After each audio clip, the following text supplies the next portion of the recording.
I'd already done my snap and nobody gets to see the snap.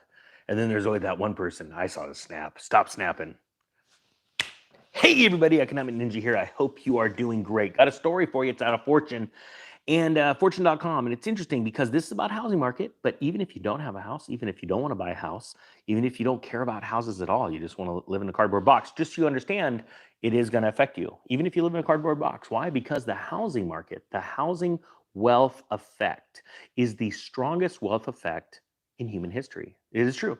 They have actually done a lot of research on it, and they say the wealth effect from the houses is even more. It's farther reaching than the welding effect, the wealth effect from stocks when they go up. Right? Why? First off, because more people in this country own homes than have a stock portfolio. More people have a vested interest in housing than they do in stocks. And so, even though the dot-com bubble was awesome when we were making money, when it popped, it didn't have the same effect as when the housing bubble popped in 2008. Now, to say that this bubble is bigger and it's going to be louder, it's like saying, an amplifier should not go from 1 to 10. It should go to 11 because 11 is louder. Now, we're going to talk about Robert Shiller. If you haven't heard of Robert Shiller, he is the one that's part of the Case-Shiller Index. He has been very on top of calling bubbles, but he actually doesn't call them. He asks a simple question. We're going to talk about the story because it's very interesting. Yes, we are crashing, but people like him are always right. Why? Because he just lightly throws out a little bit of information, a little bit of fluff, if you will. They never give dates and things like that, like the ninja does. But that's why they are who they are. You know what? Let's just read the story. All right. Oh, really quick. Just because today is Monday and I'm feeling frothy, and Robert Shiller is out here saying this, I'm going to throw some 80% off links down below to the real estate crash course, the course that'll get you ready for this, so you can see the signs, so that you don't have to wait around for people like Robert Shiller after places like Austin, Texas has already dropped like 11%, Vegas down 15%, all that stuff. You don't see Robert Shiller giving you the warning about the housing bubble popping before it did. All right. You now get to hear the warnings as they're crashing. All right. But what's crazier than all this, there's even a bigger crash coming in housing. What you're just seeing is prices coming off their highs right now. You're going to see them come off, and then they go this. And it will be impressive. All right, so here's the story out of fortune.com. Robert Shiller, who called the 2008 bubble, thinks he knows how the housing market will exit this latest period of exuberance. It says here, Shiller says it has been growing since 2012. Oh gosh, sorry, just like duh. It has been around about 10 years of steady growth in housing prices, but it may be coming to an end. You see, first off, it is coming to an end, Robert Shiller. Isn't that crazy? In this world, we we lift people up to such high esteem, and they've never actually made solid predictions. They go, "It's going up now, but will it always?" Rather than actually saying the truth. Yeah, what goes up shall come down. And then, ironically, as everything's crashing and everybody's losing their homes and everybody's in despair, just like in the Great Recession, I literally went, a little funny story. I remember taking my wife around town one day, and I went to Walmart and I said, I dare you to try and get someone to look you in the eye because everybody's depressed. They were going through a mini depression during 2008, right? Called the Great Recession, the greatest recession since the Depression. And you couldn't get anyone to look you in the eye. People were so in their dome. Everyone was losing everything. It was sad. And we went downtown, and the Downtown Business Association actually posted on all of the businesses that were part of the association a notice at the front door that if you were caught speaking ill about the economy, that the owner of that establishment reserved the right to ask you to leave. And I took a photo of it. And my wife, I wish I still had the photo because I went around to churches warning people about cycles, real estate cycles, things like that, right? Renokin, thank you for the super chat. And and I'm like, if you think for a minute that this is like Tony Robbins, like we're just gonna all just wish ourselves out of this thing. If we don't talk about it, then it's not happening. Well, ironically, that actually kind of speak does work, and the Federal Reserve knows it. We call it Fed speak, and they like to try and cheer you on because they know the end is inevitable. There will always be a peak, there will always be a trough. But then after that trough, we'll go back up into another peak, and it takes a long time. Now, what Robert's not going to tell you in this interview is that every 7 to 10 years, there's a recession. And every 50 to 100 years, there's a big crash. 50 years is a big one, but then the 100-year cycle, woo! And you know what? We're in a 100-year cycle right now with the Great Depression, right? And when you account, I know it sounds crazy, for the axis of the Earth that has been tilted from a bunch of major earthquakes in the last 20 years, time has actually sped up. But it's not only that, the axis was actually tilting the last 100 years, and time's actually shortened. Anyway, sorry, it's a long story. Robert will never tell you that. But hey, he's a famed economist. I'm just a dude with a bro hawk and a dream. So right now, of course, it's been growing since 2012. Why? Because that's when housing bottomed.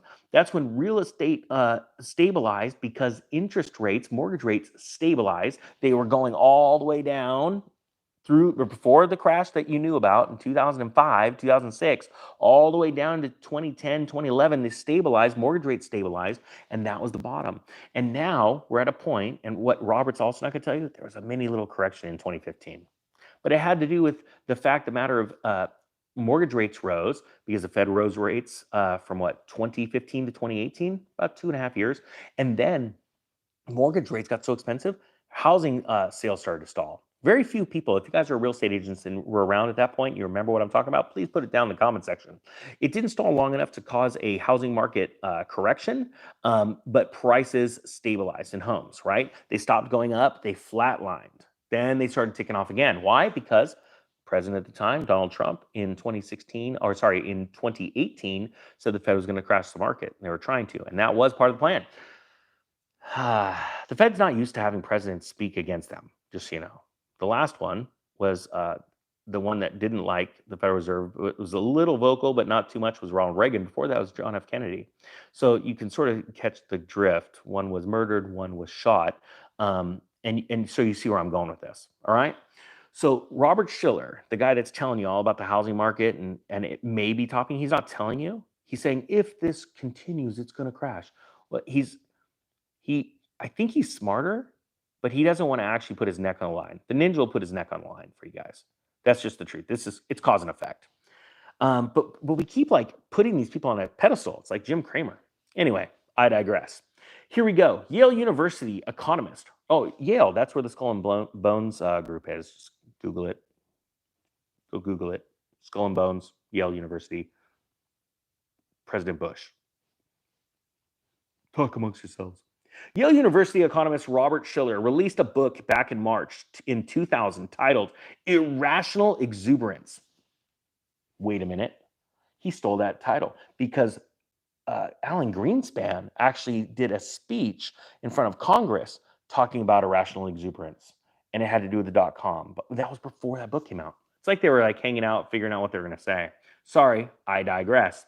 Which proclaimed that the stock market was in a bubble. Soon afterwards, the tech bubble burst. Then in 2004, the Yale economics professor called attention to spiking house prices with a paper titled, Is There a Bubble in the Housing Market? Now, just so you know, when he came out with that book, or that paper, the Federal Reserve was already raising rates. So it was very easy when you add inflated home prices and then soon to be inflated mortgage rates, it's going to be a burst because people can't afford it. So I'm really glad he went to Yale for all this smart stuff. I didn't have to. I just watched YouTube. Finally, that's where I got my degree, YouTube University. But it says right here, finally in 2007, just before U.S. home prices crashed, Shiller correctly predicted that housing prices would soon crash. Well, just so you know, the crash actually started in 2005 because mortgage-backed securities started to implode back then. So Robert was very late to the show. Okay, 2007, we were already in flat-out correction mode. The Federal Reserve, a little fun fact, in 2007 was already drastically cutting rates. Now, but here's the thing that Robert knew and that I know and that now you're all going to know. And this is the greatest secret to economics. It's called a time curve, a time delay curve is what I like to call it because I just like to make up words. What it is that a fact happens, something happens. Like let's say rates go up and homes go up. And I go, okay, I know now because I'm logical that people aren't going to be able to afford these higher home rates and higher mortgage rates because they're not getting any raises at work. And so what happens is time goes by and you start seeing sales drop off, but it doesn't affect the greater numbers. It doesn't affect home prices. It doesn't affect things like that. Sales fall off a cliff, they stall, stop, and then people start missing payments, right? You see credit card using go up, like, all the things that are happening right now. And so someone like Robert can puff his chest out and go, "Are we in a correction? Question mark." And everyone's like, "Oh my gosh, how did he know?" And you're like, "Well, it's because it actually imploded a while ago. And he knows it. Just like I've been telling you for 2 years. Oh, crash is here. Here we go. It starts this June." And it was when the cause and effect happened in most people's minds, like, "Oh, wait a minute. I can't go and just borrow money against my, why can't I borrow money against my house? I want to go buy a new car, or I want to go finance a vacation." This is what a lot of people do. "What do you mean it's going to cost me more?" Yeah, I get that rates went up, but and then what happens is they don't go on that vacation. They don't go buy that car. Car sales start to stall. Vacations start to stall. The people at both of those places are getting laid off. And you have this big bubble, and it's happening right now. This crash is epic. It's awesome. Um, but most people don't understand that time delay that it takes most humans to go, "Oh, we're screwed. Okay." Sort of sneak out the back door. No, it's too late. You've already gotten into debt, right? All right, here we go. Fast forward to 2023, and Shiller is now once again closely watching. I look like I don't even know how to do that eyebrow thing. He's closely watching the US housing market after its period of exuberance during the pandemic, which included a 43% jump in US prices measured by the Case Shiller Index. He owns the index of National Home Price Index. We should have a ninja index. Just it's like you're stoked or you're screwed. That'll be the only two points in the index. But I think right now we're not screwed. I mean, you and me, because we're getting ready for this. We're saving up. We're getting out of debt. We're getting our credit score all ready to rock and roll. And we're gonna go buy houses for pennies on the dollar. And yeah, I know it sounds crazy because I teach this in the real estate crash course. And I do this one chart. I go, look, you want to buy when interest rates are up here, when it's at max pain, because when you're buying at max pain, when nobody else has the money to buy the house, with a time delay, the house price, the asset price, the most important thing, the asset price. That's the most important thing, the actual cost of the asset. I don't care about the cost of lending. I don't care about the escrow fees and all that stuff. That is all secondary to me because that's what poor people think about. That's what speculators think about. Like, how do I get in? I just need everything to be right so I could just get in. You're like, well, no. The whole idea is you buy the home right. So you buy it at max pain when the time delay goes through and the house price has collapsed in value, even though the monthly payment really hasn't changed. And then what you do is you sit back, you eat popcorn, and you let the Federal Reserve president do what they do best. And that is panic to the negative side, drop rates, and then you start refi, and your cash flow explodes. But you don't buy that home at max pain until you get it to pencil. And there's an easy formula for this. It's like blows me away. It's like the greatest and long-term real estate investors totally get it when I talk to them. People out there flipping homes right now have no clue what's going on. They think I'm nuts. They all thought I was nuts too in 2006 when I said I was crashing. And I sold all my homes. Well, except for 3. All right, here we go. Only this time around, we're going to get deeper into this. Shiller isn't predicting a national home price crash or a sustained boom. Now, guys, I haven't read this story. You know me. I never pre-read the stories. That's why most of the time I stop, talk about it, and then it says it in the next chapter. Instead, Shiller went on CNBC last week and seemed to suggest that national home prices would go a bit sideways. Now, listen, I'm going to be honest with you. This is straight talk. I don't get to go on CNBC. Someday I will. I'm not joking. It has been a goal of mine because I will be right. And idiots like Shiller, Yale University, that had the ability not to be able to be cloaked in darkness because the internet wasn't what it is now, we'll be able to see the ninja going, yeah, it happens on this date and this is why. And this guy's an idiot. And I'm not joking. You could have it. You could have all the indexes named after you all day. There's a guy named Ponzi that had something cool going for him at a certain point. But my point being is this: you tell me, type one, if you believe that people are miraculously going to get raises all around the country in the next 2 years. Type two, if you do not think that wages are going to keep up with inflation. And not only inflation in food and energy, things like that, things we need to survive. Let's just talk about the inflation of buying a home. See, the inflation of buying a home is not only the price of the asset itself, it's the price of buying the asset. Because we live in a day and age where this debt has run a noose right around our neck, and it's getting tighter and tighter and tighter, choking off our ability to breathe, which chokes off our ability to think. Get this metaphor as I'm going. We do not live in a day and age where we can just go out and pay cash for a house. Now, we could pay cash for cars. We could save up right now. People could save up, be patient, and pay cash for a car. Anyone that tells me they can't is a fool. Sorry, because you're a fool due to your inability to be patient. You save up, pay cash for a beater. You drive the beater while you save up. You pay cash for the car. I've done it. Nobody has an excuse. Excuses are like butts. Everybody's got one, and they all stink. So Robert Shiller, Yale economist, is telling you that it's just going to trend sideways and live within your means. Thank you for the super chat. And everything's going to be okay because that's what it means, right? Trending sideways. Now, Case Shiller makes money by getting data.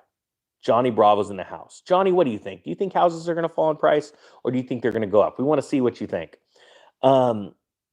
Also, Johnny, do you think that the Fed is going? Oh, Johnny, do you think that the Fed is going to raise rates again? I've already asked him. He's already told me. There's one thing we disagree on, but that's what I love about my friends is that we can agree to disagree, and it's great because there are times where it's a crapshoot. It's a crapshoot. And Johnny says here too, he agrees. He thinks that homes are going to fall in value because people are not going to have enough money to keep the bubble going. All right, and this is a great example. I've called out Jim Cramer for being wrong before. I've called out Dave Ramsey for being wrong. And I'm telling you right now, Robert Shiller will go down in history as being wrong. The Economic Ninja will make sure everyone knows. And the reason why is because you have to get your information from credible sources. There are a lot of sources out there like Zillow and Redfin. The CEOs are out there doing all these stories all the time, and they're trying to put a positive spin on the housing market. You want to know why? Because they make money. Thank you, Doug, for the super chat. They make money when the velocity of transactions in the real estate market is up. They do not make any money when it is down. And so what they are doing is they're trying to give you a little bit of hopium, and they're trying to shove it up your tailpipe. Now, I refuse to take that, just like I've refused a lot of things the last couple of years. And we're starting to see a separation.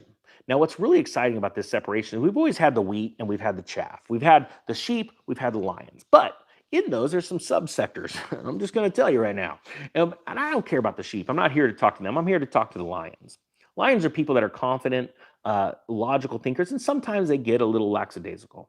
But I believe that we are seeing a separation and a bunch of lions, human beings, men and women, and I only said men or women, that are lions that think differently and are willing to be a little patient, to be a little bit more calculated, and to go for the big gains. And they're starting to see the crap that has been told to them, the lies that have been spoken to them over the years.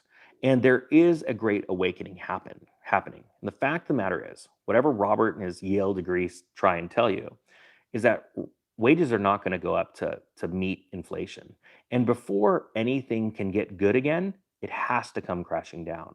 There will be a melt up in the stock market, I'm sure of it, just because of the simple fact that people are chasing yield. But in that starvation for yield, you have to remember, stock market gains never go up in inflationary environments. When they start to get really serious, they never stay up with the cost of things that you need to live on. And that's the one thing that you are vying for. Everybody's vying for oxygen, food, and energy. End of story. Not everybody's vying for a house. People are vying for shelter, and that's when we see the cost of rents go up and all that stuff. But rents only go up to the breaking point of the consumer. And we're already there. We're seeing rents going down around the country because the landlords got greedy. Now, the landlords that weren't greedy have got great tenants, and they will keep those tenants.